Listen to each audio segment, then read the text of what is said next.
Welcome everyone to the MessageMedia webinar today, discussing communication trends and predictions coming into 2021. How to be agile and stand out in the e-commerce space. For those who don't know, it says right underneath my face right now, my name is Ashley Hudson and I'm the sales director over at Retail Global. More importantly, I'm an all-round e-commerce enthusiastic fan and really excited to be a part of this one. Shortly, I'm going to get an absolute rockstar panel on who you can probably see either side of me now, deep diving into an educated discussion into what they believe we will see in the back of that year. That's how we're going to refer to, which was 2020, and then how to be agile and stand out in the future. I'm going to jump into it, just set the scene a little bit for everyone here. Yesterday, Careers Please and Power Retail released a report on shifting focus, lessons learned from 2020. Just going to throw out some pretty crazy numbers here that I think you might be interested in. 1 in 2 apparel retailers tried to increase sales by enhancing the e-commerce site. 67% of arts, craft and hobby retailers increased sales or promotions to drive traffic. 2 out of 3 apparel retailers offered incentives such as free shipping. 2 out of 3 arts, craft and hobby retailers want to prepare for a potentially long recession. That's an interesting point considering how many people have been at home. And then this is the one that got me the most, and I think for the biggest in the e-com space. 88% of apparel retailers will increase their e-commerce budget, with 57% of that 88 increasing by more than 20%. A significant shift showing the respect for the industry is finally around. Now I want to throw out a couple of consumer trends for you, and this is going to, I think, blow your mind as we lead into this. 52 million parcels were delivered in December by Australia Post. That's effectively two parcels per person in the Australian market. Now, I know we're also streaming into the US right now, and for my panel, I think these numbers are going to scare you. Over 3 billion packages, up a ridiculous 800 million per year on year, were delivered between Thanksgiving and Christmas in the US market. So the pandemic forced new segments online, with the 65-year-old plus bracket spending increasing a 932% year on year, with a staggering 55% of people in that age group now shopping online. Now, I know we've got Afterpay we're going to choose shortly, but also the buy now, pay later industry is expected to rise by 9.1% in 2020 to 2021 to 741.5 million. According to the RBA, or for our American friends, the Reserve Bank of Australia, the number of credit cards in Australia declined by 6.6% in 2019-20 as more consumers turned to buy now, pay later providers rather than credit cards during the COVID-19 crisis. This is already shaping to see some trends that we think are coming. Now, enough of me spitting out my cool statistics I had fun Googling earlier, and let me introduce my incredible panel. So I'm going to give a big welcome to all of you, and I'm going to ask if you can give some context around your participation, who you are, where you're from, and your role. Tim, I'm going to throw to you first of all, if you want to let us know who you are. Yeah, sure. So good afternoon and good morning, everybody. Thanks for joining us. So my name's Tim James. I look after all the third-party partnerships for catch.com.au. So anything that we do with a technology provider that helps augment and improve the seller experience on our platform is what I'm responsible for, as well as working with Retail Global and some other amazing organisations to amplify the Catch brand and I guess go through what it is that we deliver to a seller, and then ultimately what we deliver through to the Australian consumer. Awesome, thank you, Tim. I'm going to throw to my left on screen, Keegan. Thank you. So Keegan O'Shea, I'm the Director of Behavioural Science at Afterpay. My role is very much about taking data we have about customers and merchants and whatever other data we may have, and synthesizing that in a way that helps internal decision makers make our interactions with our customers and with our merchants more optimized, but also then providing some of that back directly to our merchants and making sure that we as a business are making smart decisions, but that our merchants are also leveraging the insight that we can drive as the platform that we are supporting them. Great, thanks, Keegan. And also, Afterpay making some waves in the US market at the moment, so great to see. Tara, our sort of partner host now for MessageMedia, would you sort of give us a bit of a rundown? Yeah, excited to be here. So I'm Tara Salmons. I'm the Chief Marketing Officer of MessageMedia.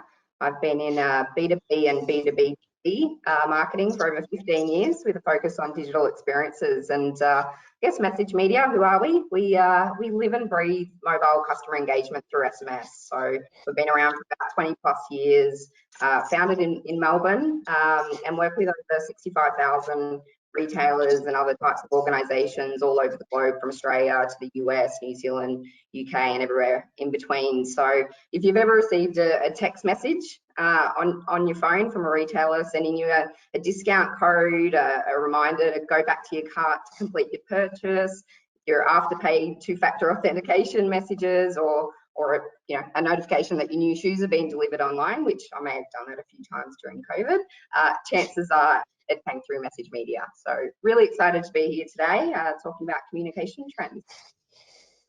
Great, thank you, Tara. I think we've all been a little bit guilty of maybe afterpaying more than we should have during COVID, so there's no stress there. I'm going to head, so if we get this next slide up here, I'm just going to let you know we're going to do something different today for our Q&A.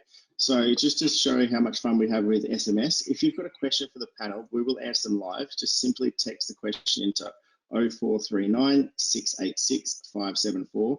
That's 0439 686 574.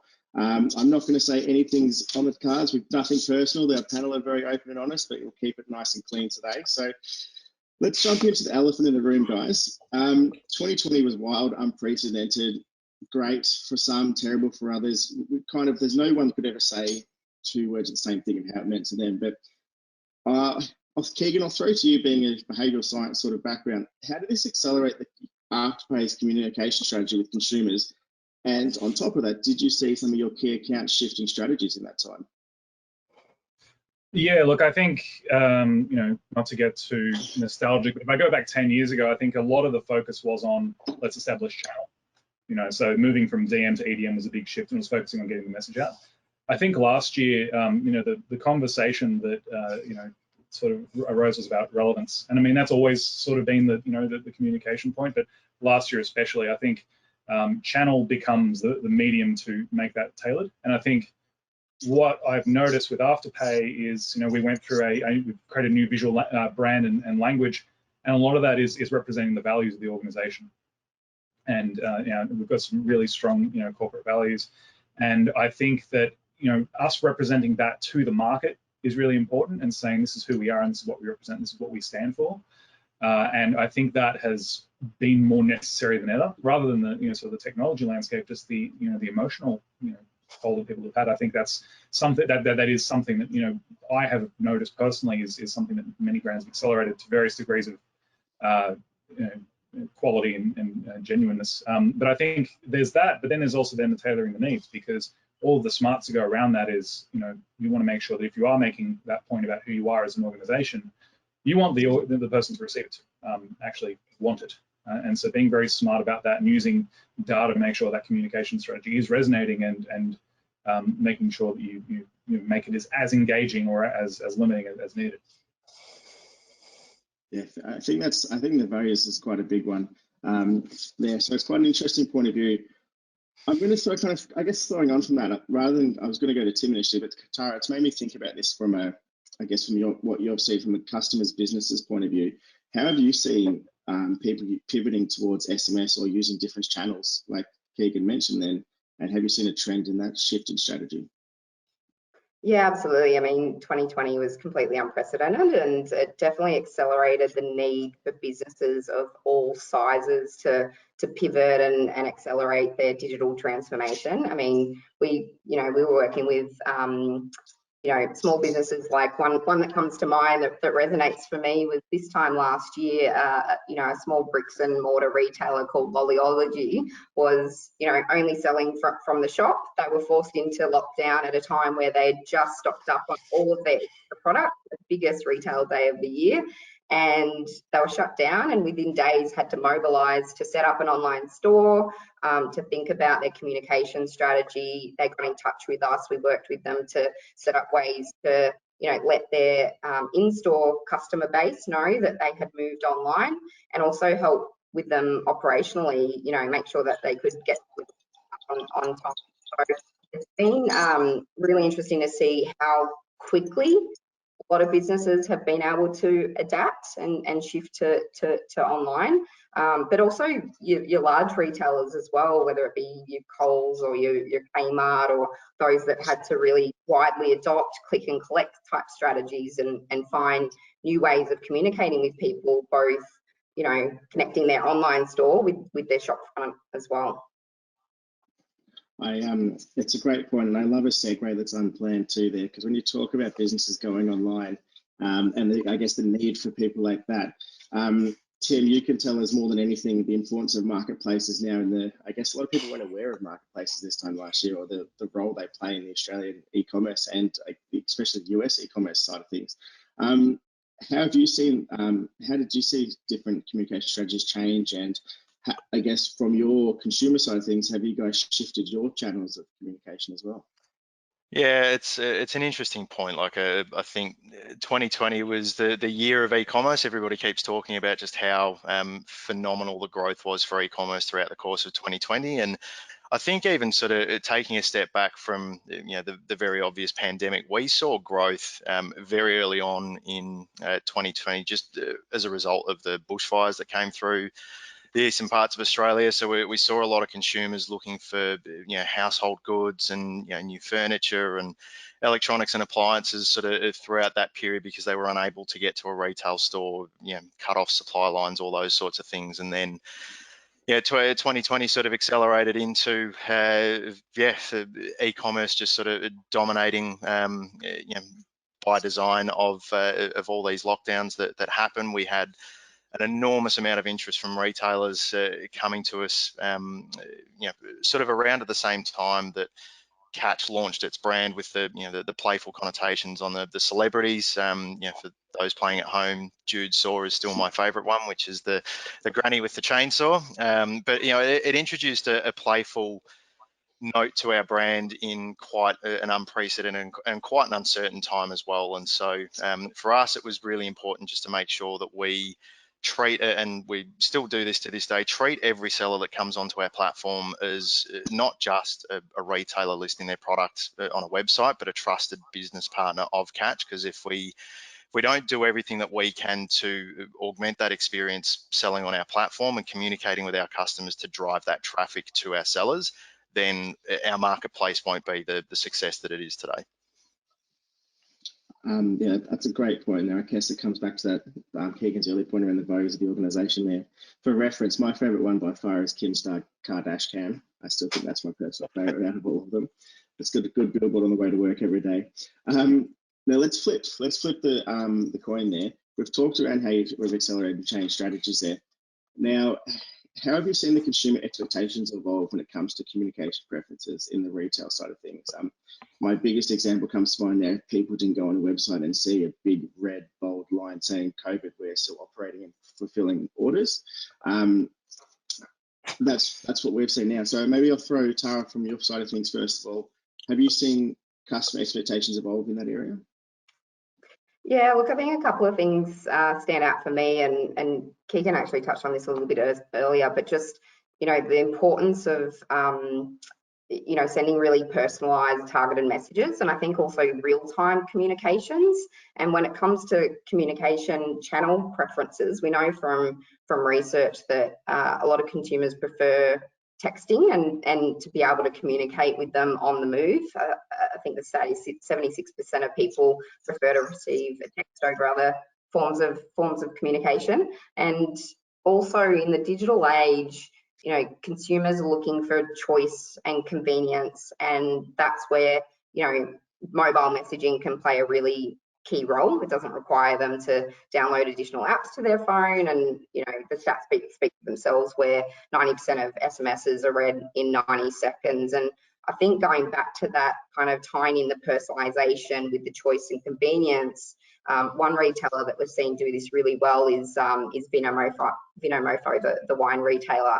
I'm sure a lot of people are familiar with them during the past 12 months, but they've done a really great job of understanding their customer base, whether you're a red or white wine drinker, what days you like to drink or order, and importantly, when and how you want to hear from them. So they found that by integrating SMS into their email workflows within HubSpot, that the combination of the two was they were able to drive a 21% uplift in conversion in their win-back campaigns. So I think consumers are asking for more personalised, real-time comms, and the convenience of hearing from businesses when and where they want.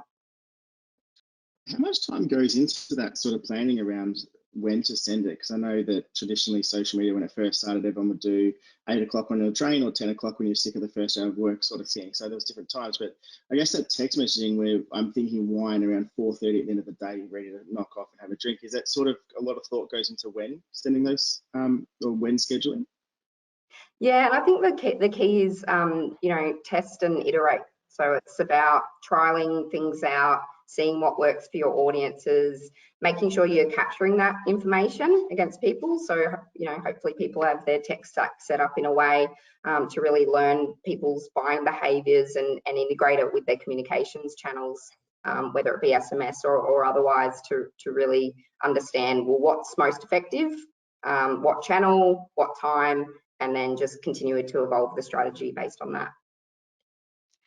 Great. And Tim, from the retail side of things, I know the I want it now mentality's kind of crept in before COVID. Sometimes it's eased off a little bit with people understanding now with certain delays.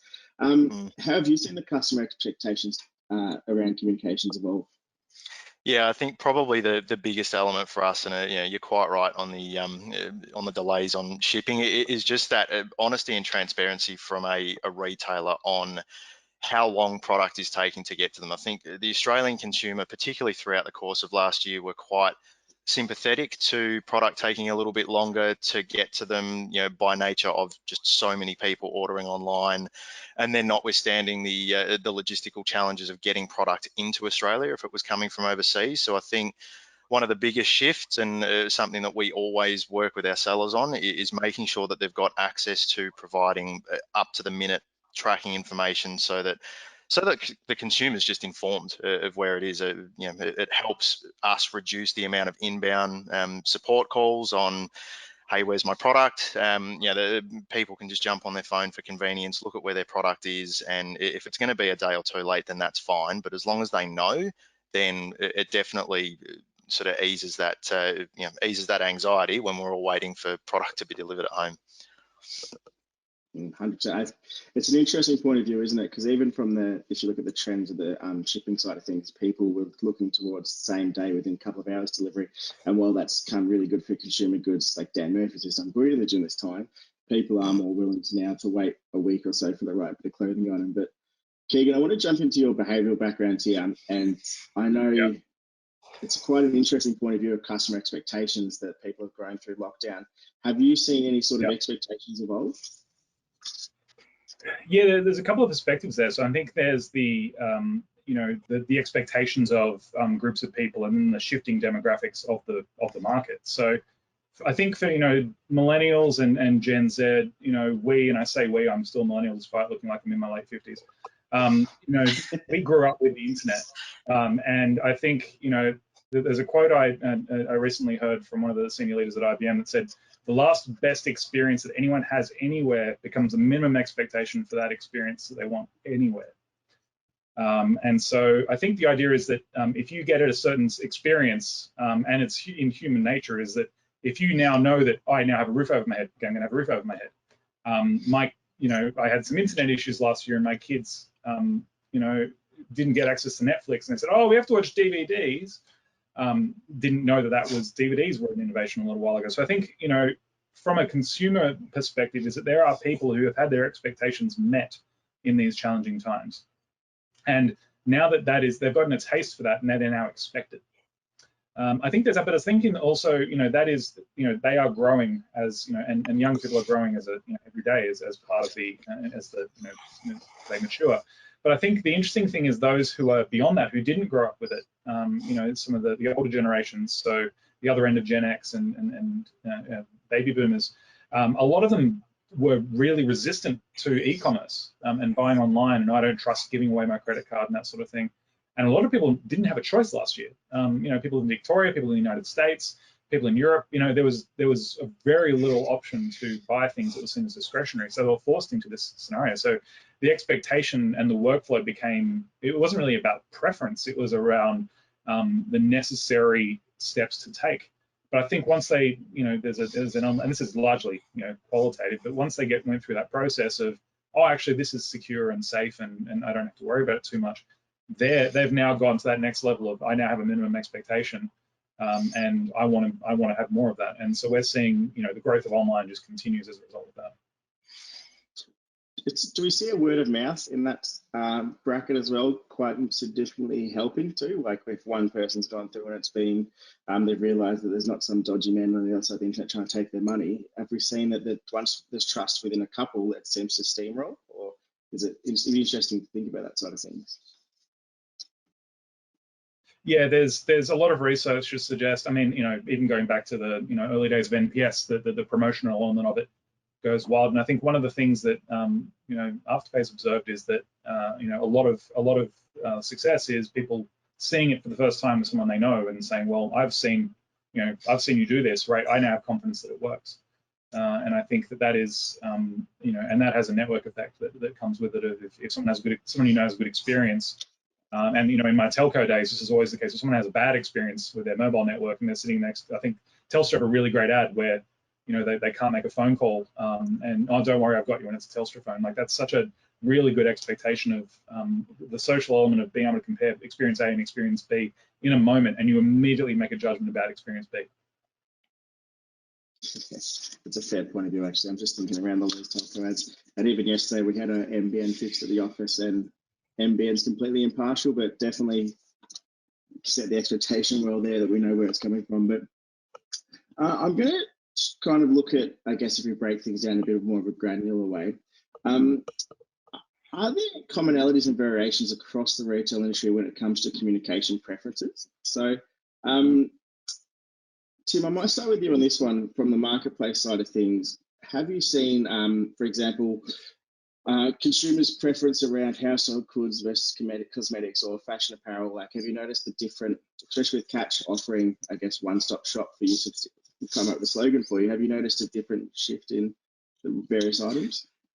Yeah, I think probably less so from a category perspective, but more so just in terms of how you communicate with customers based on the way that they like to be communicated to, really. So, a lot of our ordering traffic more broadly is driven through mobile. So we know that we have a customer demographic and a customer audience that is highly engaged on mobile devices. So for us, it's about feeding up the information based on their search parameters, based on their previous order history, to make sure that we're providing product to them when they want to see it, where they want to see it. And I think sort of as an extension of that, more broadly, as the landscape continuously evolves, I think what we've also seen is a clear emergence of platform buying as opposed to individual website procurement. So that's where a marketplace really comes into its own, because, as you said, it is a one-stop shop. Our slogan is the trusted place where Australians start their shopping journey.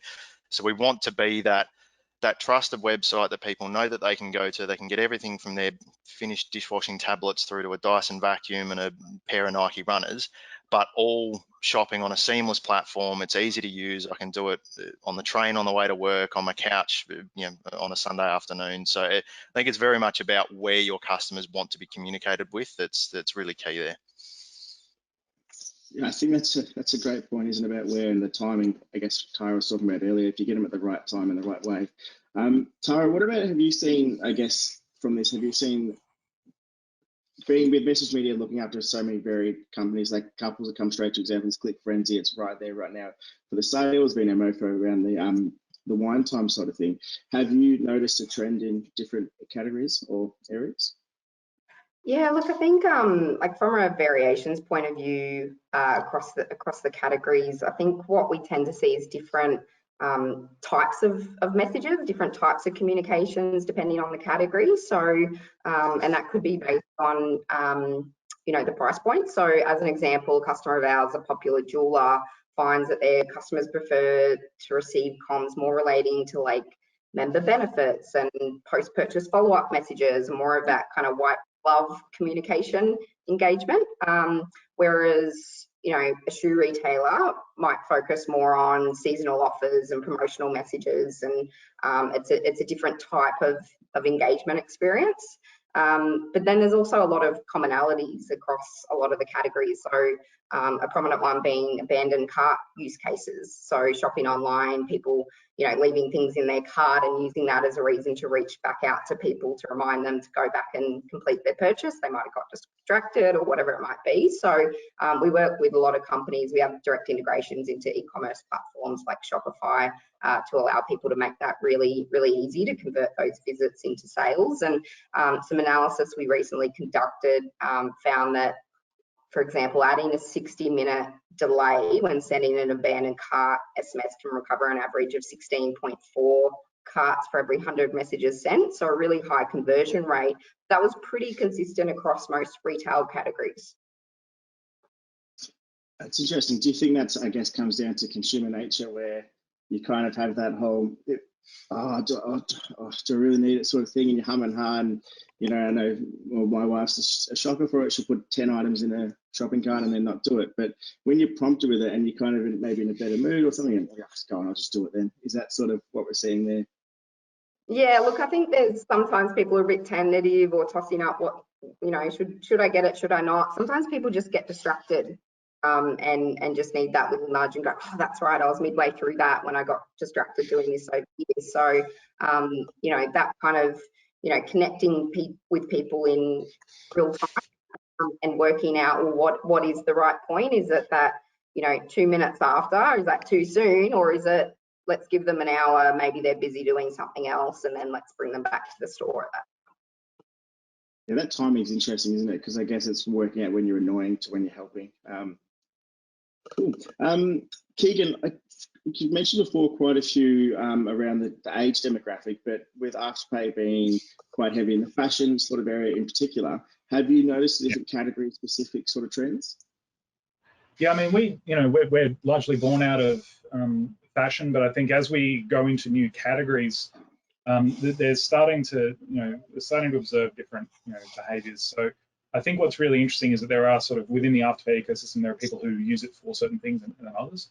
From a communications perspective, I think there's there's a longer tail. So there's the less frequent purchases with some of your more aspirational brands. You're more, so like I'm just picking one that not in just for myself is I follow Tom Ford on Instagram, right? And I follow his brand. I'm not going to buy one of his suits for a very long time, but I may buy one in 5 years. So the timeline for that experience is very different. If I think about some of the stuff we see in technology, and I think in the marketplace, businesses are always very interesting. Is the way that the communication goes out. That's a mix of that somewhat aspirational, short-term aspirational, and some of the more functional. And I think the one that's really interesting to me as a bit of a music and tech nerd, which I think actually just sums me up completely, is I bought these headphones. And I bought them on one of the marketplace brands using Afterpay. But all of it was about, none of it was about the sort of thing I would look at for fashion, right? It would be, what's the sound quality, what's the battery life, how does it work with calls? There's a very functional requirement there. So when you're communicating with fashion, it's much more of a visceral thing, and it's much more it's an emotive connection. But there's a more functional layer elsewhere. And I think if you are looking at things like household goods, the number one thing, a Smeg fridge is beautiful, but I want it to run for 10 years. So is that particular brand going to do that? Am I, form over function? And I think the diversity of communication, I think, is really reacting to that difference. And so I think one of the things that, when we work with our merchants is trying to make sure that they understand their customers. So if we're talking to a brand and say, well, this is the overall purchasing behavior of your customers, this is what we're identifying, keep that in mind, because their behavior is often indicative of what they want, and that functional level is really driving some of that. And I guess with Afterpay Day coming up next week, do you change your sort of tactics around communicating with the different offers coming around? Or is that something that the team would then analyze, where I guess for myself it's probably harder because my wife and I use the same Afterpay account, so are we going to get a mixture of two different goods, or how do you kind of tailor those sort of messages? Yeah, I think hyper personalization is usually the answer when it comes to these things. I think it comes back to my earlier point around this is who we are as a brand. So supporting some of our local businesses and Mardi Gras International Women's Day. I think in the more the Afterpay Day more functional stuff that's coming up. If you have a different email address or a different account, you will receive very different communications. Not to get too technical about it, but the communications will very much be tailored based on what you need. And when I say communications, it's not just emails. It's when you open the app. We have in our shop directory, there's recommended for you, and we have recommendations based on your previous purchase history. And one of the benefits we have is that within those recommendations, it's based on your previous behavior. So we're not making guesswork. And I think one of the things that a lot of brands do is they'll say, oh, you're a 60-year-old woman, you like this. It's like, well, no, look at what I've done, react to how I've behaved, and speak to me about who I am. We're not our age and gender. We are many more things than that. Well said. I think that's quite an interesting point of view there, especially with all the different changing perspectives. And I guess the barriers that are broken down is really the benefit of e-commerce, having that sort of data where it's a lot harder to go into a physical store there and they say, what's your postcode? Because they want to know where you're buying from. You've obviously got a lot more information there, which does help out. I guess let's continue from there. Tim, have you seen these trends influencing consumer buying behaviours? I know in lockdown, click and collect was great with you guys. I think you did it through Target initially, and then was it Kmart as well? And it was a huge benefit for us. For example, we wanted to get into the house with our toddler, you put her in the car, you go pick up goods. It's getting around that 5K radius sort of thing. So, how did you see what we talked about for the different items influencing the trends? Yeah, I think it's the click and collect is a really interesting one. I think certainly Target for very obvious reasons with the Wesfarmers acquisition was a natural fit for Catch to look at ways in which we can not only help get product to our customers in a quicker way, but then also driving additional foot traffic back into retail stores. I think the other point to note there as well is that, again, as the acceleration of just purchasing everything online sort of really took hold last year, we know that roughly 70% of a buying decision from a consumer is done online. So it was really important for Catch, as our business, and then equally as importantly for a lot of retailers, to making sure that our communication strategy was matching up with the product research journey, so that the way in which products were presented for consumers to buy or for consumers to collect matched what their expectations were. So it was a lot of, not necessarily trial and error, but just sort of let's do some new things just because we have to. The click and collect service was an amazing success, and we then also saw Target launch on the marketplace platform as well, and they've done some amazing numbers there as well. So it's definitely changed the way that we had to look at how we communicated with consumers, and as I said, making sure that we married that research journey to providing the products for them to buy when they were looking for them. Yeah, definitely. And I know Tara, MessageMedia kind of prides himself on helping connect the online to offline. Did you notice these trends, and I guess would have played a huge part in the click and collect through the SMS of letting people know when goods are ready? Yeah, absolutely. Couldn't agree with Tim more there on that. Like with the normalization of online shopping and click and collect, the boundaries between online and offline are really blurring, and it's important to kind of create that seamless experience across the two. And to be thinking about that in all of your communications and all of your messaging opportunities with customers. So, for example, we've worked with Athlete's Foot who use SMS and mobile landing pages to drive uptake of discount vouchers, but they're making sure that they're available to redeem, online or in store. And so they didn't just see greater customer engagement with those vouchers, but they also saw much higher redemption rates than traditional comms channels. So I think they got about a 13%, or they average about a 13% redemption rate. So it's a great way for them to drive sales, both online and in store, but also build ongoing loyalty with their VIPs as well.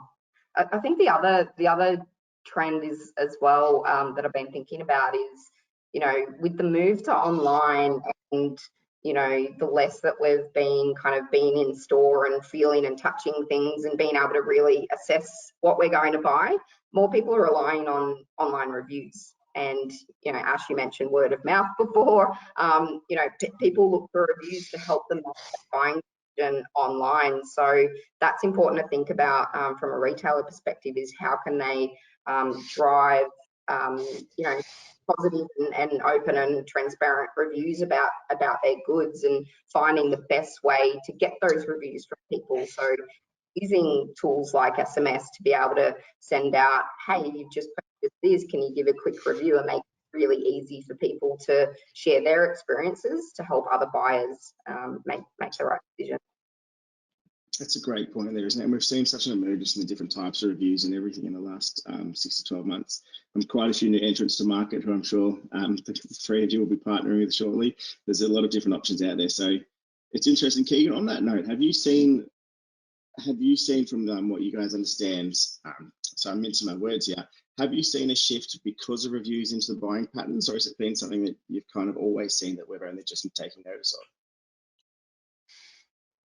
Yeah, I think reviews, I mean, I'm a data guy, you know, by trade, so being able to track back the decision to review requires some more research. But I think the way that I like to think about it from a workflow perspective, and I think, you know, being in the digital ecosystem is really a starting point. You know, the Afterpay platform, just to give you some perspective, we, in Q4 of FY20, we generated 14 or 15 million customer referrals to our retail partners. So the workflow there, yeah, in 1 quarter, and it started, so the workflow of a user is, I'm starting with the Afterpay app or the website. I now know I'm starting with an expectation that I would like to pay in this method. And then from here, I'm going to find something I might want to buy, and you have some idea of what you want to buy, and then you go through the process, which is, you know, basically flipped the idea of, I'm going to go into a store, I'm going to stand at a counter, I'm going to do some shoes. How'd you like to pay? Do I have any cash on me? Oh no, I've got a credit card. Here you go. It's a very different workflow, and a lot of that is attached to. I think the reviews of the products is part of there as well. And I think that, you know, being in the Afterpay ecosystem, there is some of that there, but a lot of it is the freedom to make that purchase in that workflow.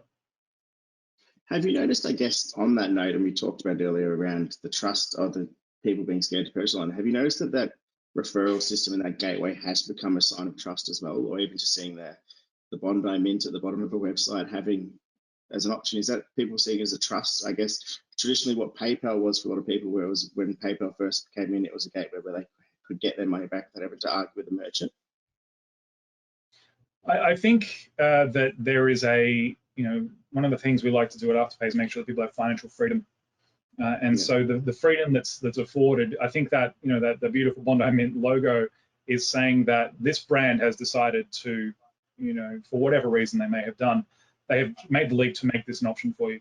And I think that is, you know, I like to think a lot about friction in experiences. That's one less thing to worry about, right?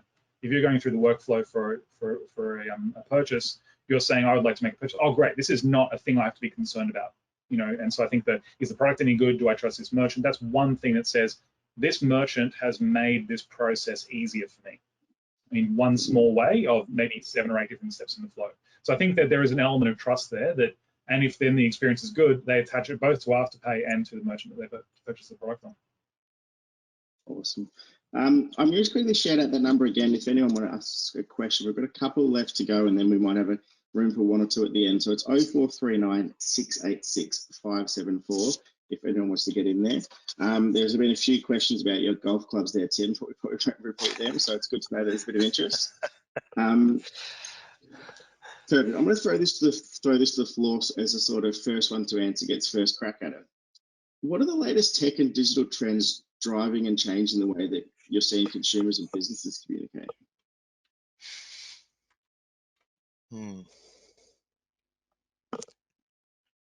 I mean, I'm sure Keegan, the data guy, has some stats here. But I mean, the obvious one. I was going to say data, so you can take it from there.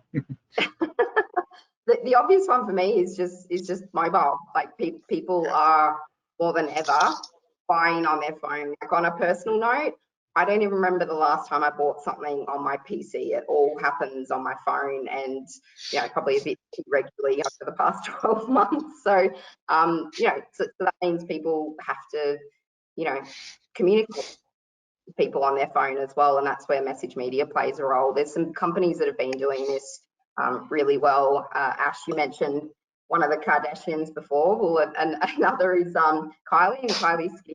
So when they were launching in Australia and throughout Europe, they set up a register interest form on their site before they actually launched, and purposefully to just capture mobile numbers and to build up their database with the value offer back of, hey, we're going to let you know as soon as we're live, and they certainly did, and they send out promotions through text message, they send out discount codes, and they keep you coming back to their site, making it really easy to get a message and then convert then and there on your phone, because that's how more and more people globally are shopping. It's interesting. I guess that kind of Instagram cart was a big one for that last 12 months as well, where it brought the they learned that the customers were looking there and through the influencer model, and they were really bringing it in. So they brought the, like we talked about earlier, they brought the shop to them, saying that if they had people register their interest and really wanted to know, which is ironic because it's not like that's a new model. Like we talk about, I've seen a presentation by one analyst in the US, and he talks around how e-commerce has been around since the start of time, right? There used to be someone would come from town to town on a horse and donkey, so a donkey and cart there and drop off goods. That was the original e-commerce, right? It's the same principle now, that, except right then kind of went to that Avon lady at the door, or you had the catalogs coming in, or the in-flight shopping mall on the, online. So it's interesting to see how that kind of keeps evolving, but we're still, although we're innovating with similar principles. It's always something that I find quite interesting there. Okay, let's jump into this one. So I'll start with you, Tim. Can you tell me about some innovative applications that Catch tested with shoppers in store and online, or not in store, sorry, but on your online store in 2020, where you saw some different results? Yeah, I think sort of if I take it a step back and kind of look at the two elements of the Catch business. So for those that might not be aware, there's a retail offering that the Catch has, where we've got a buying team that buys product, puts it in a warehouse, and then we sell it directly, as well as the marketplace model. So I think if I look at the marketplace model and just look at it from a retailer perspective, not necessarily just a consumer, I think one of the biggest elements that we've seen that has driven a lot of success is the use of valued integration partners to get data from their e-commerce platforms into the Catch platform, and then conversely the order data from Catch back into ecom. And why I bring that up is that so we know, part of my role is looking at data that tells a story on the success of marketplace sellers on our platform. We know that sellers who have a level of automated integration into Catch do far better from a sales and product standpoint than sellers who don't currently have an integration. They're all doing it via Excel. So, whether it's a channel advisor, intelligent reach, commerce-tree, through to an omnivore Catch feed or a seed e-commerce, the utilization of technology product to kind of help automate that entire business journey from listing products to selling products has been really crucial for their success. And I think on the retail side, probably one that got a little bit of airplay last year was the adoption of the 100+ robots that the Catch put into our warehouse out in the west of Melbourne. So we put 114 robots, I think it was, into roughly 3,800 square meters of our retail, of our warehouse space, which gives us an ability to pick up to an extra 2,000 orders per hour. So that for us, it was a fantastic innovation, and also born out of the Wesfarmers acquisition, because it's the same company that puts the robots into Kmart's fulfillment and distribution centers as well. So it's a good way for us to increase the ability for us to ship product at speed, so that we can just continue to meet the increased demand that we're seeing on the platform. Amazing. That's incredible, actually. Those numbers still blow my mind with the robots, 2,000 orders. Yeah. Awesome. Sorry, you've kind of left me speechless there with those figures. It's quite impressive. So Keegan, what about yourself? Have you Afterpay done any, I guess, testing, or have they, with the uniqueness that you kind of do track in store versus online and offline, have you seen any have you had any sort of innovation? Have you seen anything in the area that's really making a difference? Yeah, I mean, being a, predominantly a technology sort of, payment platform and portal into merchants, as amongst other things, a lot of the innovation has been subtle, I would say. I think one of the things that we've done very well is our shop directory, specifically its search. So when you historically open up the Afterpay app, you type in the word Air Jordan, for example, and what would happen is that you would type that in, and any merchant name or product name with the word Air in it would come up first. It didn't have that context. So a lot of the broader data science team within the organization said, well, let's optimize that. And so what it's done is, built, off smart data. It's then, been very, very similar to Google, which sounds simple and doesn't sound all that innovative, but it's, we're not, we haven't had the legacy of building search engines that Google had. So building that out has really made that step. Again, I keep talking about the friction. It's one less experience in friction.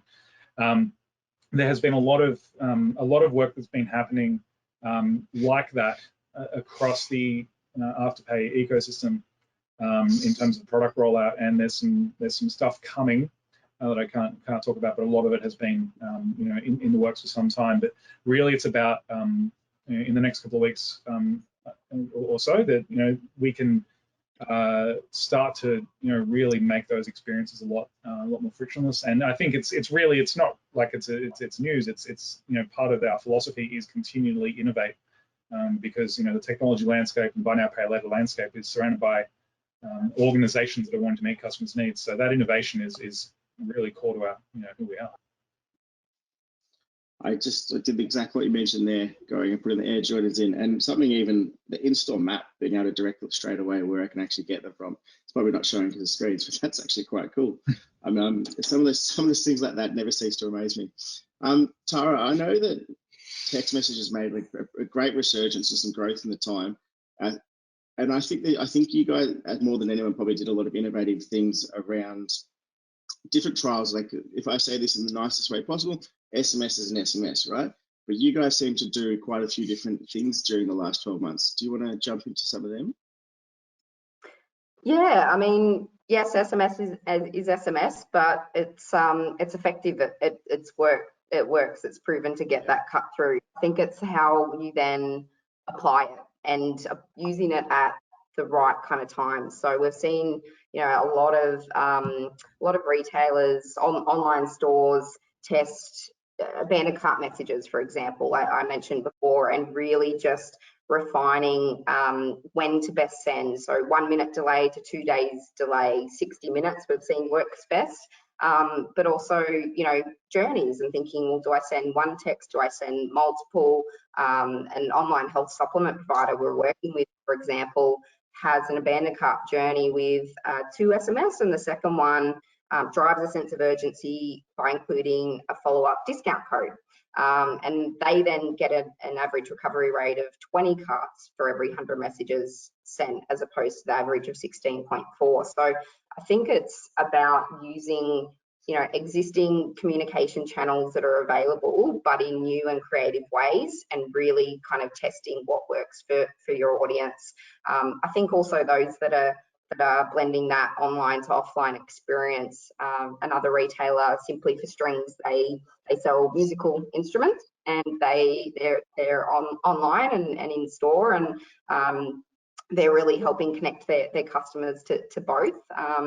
So they'll send out seasonal offers to their online subscribers, but then have customers coming into their store 30 minutes later.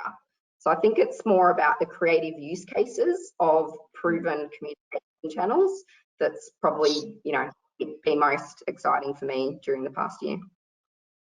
It's funny, isn't it? Because if I think back to pre-COVID, we were running monthly meetups for Retail Global, and we would get for Melbourne, Sydney, Brisbane, 200 registrations per state, 80 to 90 people turning up.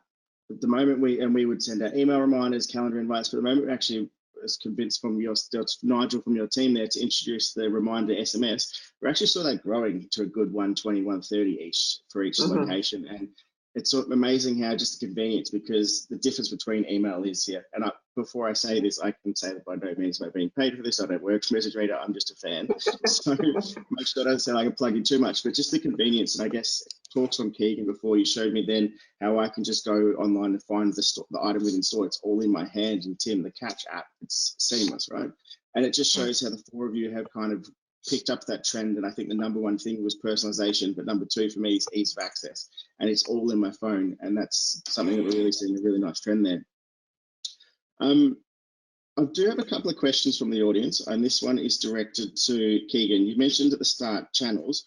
What are the must-have channels for you in the new 2021 landscape? I mean, it really does depend on what you're aiming to do. I think if you're talking about CRM, you know, everything but say onboarding, if you are a brand who wants to have an ongoing relationship with them, you know, email is very effective because you can refer back to the email with your, you know, links to all of the things you might have. I think if you're talking about acquisition marketing, then I think you know, Facebook, Google, DSP, the ad tech landscape is you hit customers wherever they are. And I think it really comes down to being smart about the partners you use for marketing technology and how you then leverage those things. But I think, you know, Tim, I think Tim said it earlier quite eloquently, is, you know, be where your customers are. And if you are the sort of brand that is appealing to 21-year-olds, maybe be on TikTok, you know, and so understand where you think your customers might be. And I think, you know, SMS is great. You know, I think about you know, I've heard the phrase SMS is dead so many times, yet here we still are. And I got an SMS from an alcohol delivery provider last Friday at 4:30 on a Friday, which, you know, all the smart data in the world won't, you know, get over the fact that they reminded me that I could be buying alcohol without leaving my house. And so there's little things like that. It's really about starting with the customer and working backwards. If you start with the channel, you will fail and you'll be just brought down a rabbit hole of trying to solve a problem, you know, hammer looking for a nail. That Booze Bud reminder every Friday is a good trick, isn't it? I think we all know who that was. It was the Jimmy Brings one, but I do get the Booze Bud one as well. There you go. It's interesting how it works in that regard. I'm going to throw to you, Tim, first for this one. This one's for the panel. It's quite it sums everything up well, actually. How do you like to be communicated to as a consumer?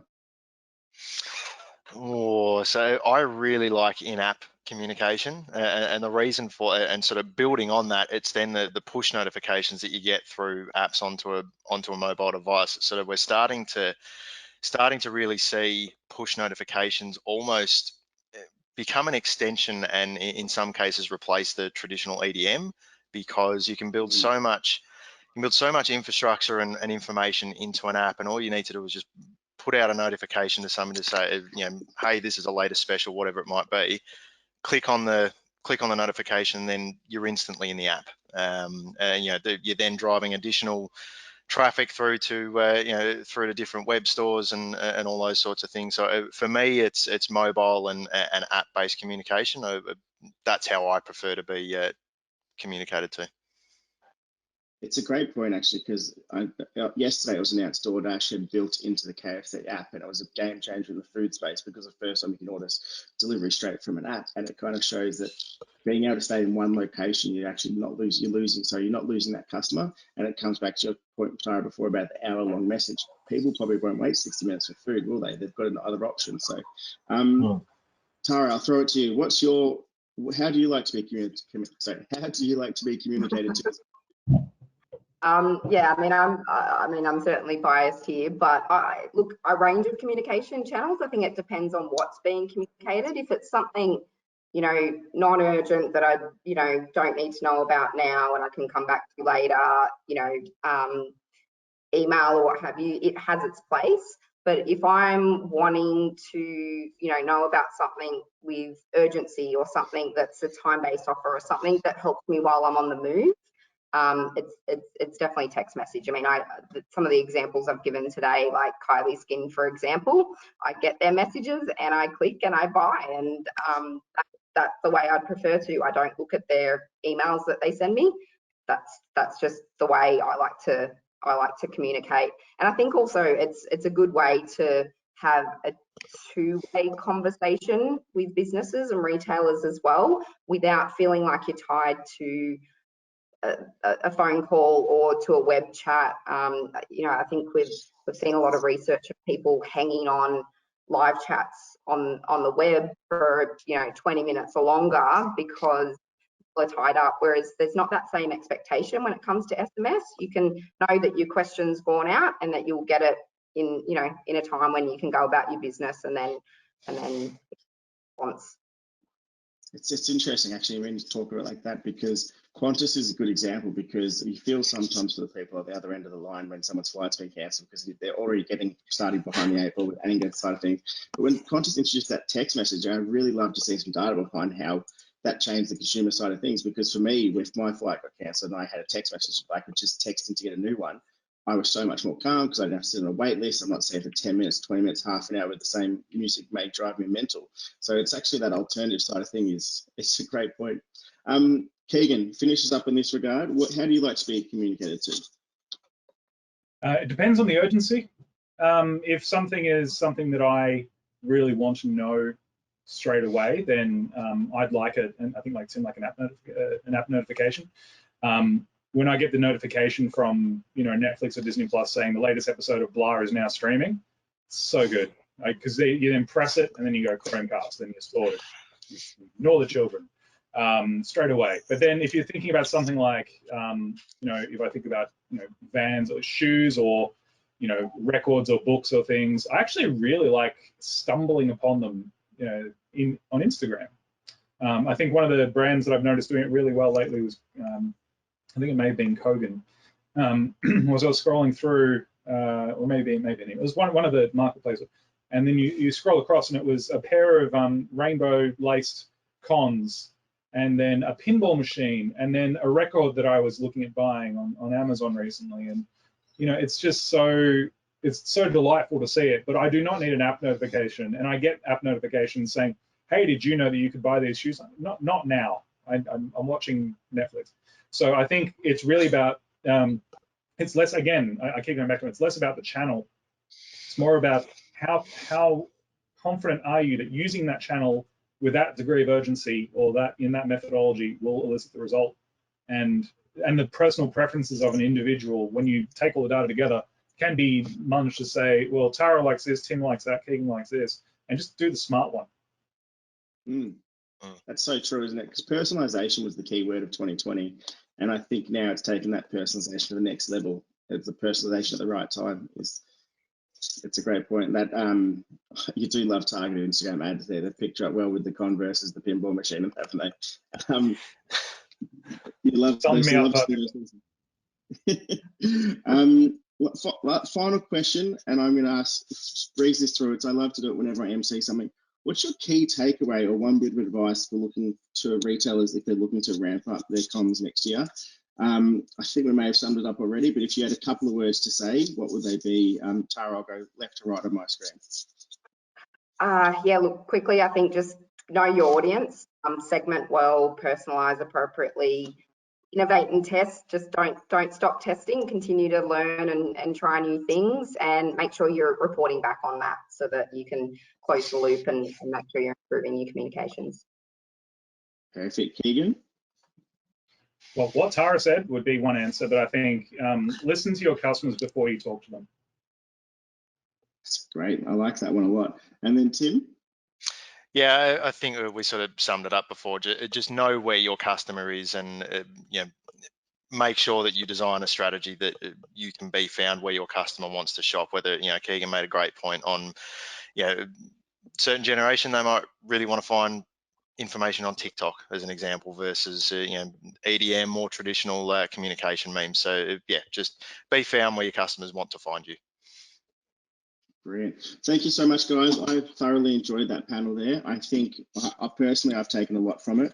I'm going to do a cheeky plug for all the listeners. 29 to 31 March, the end of this month, Retail Global Gold Coast is back. Come join me and the team. I think all four of us will be up there together. Come meet us in person, have a drink, enjoy the world's best e-commerce content, as voted internally is what we're going to say, so I don't get in trouble for saying it, but we truly believe it. thank you, guys. If you'd like to connect with us or to have a bit of a further conversation, you can see our details below. Thank you very much again, everyone, and have a great day.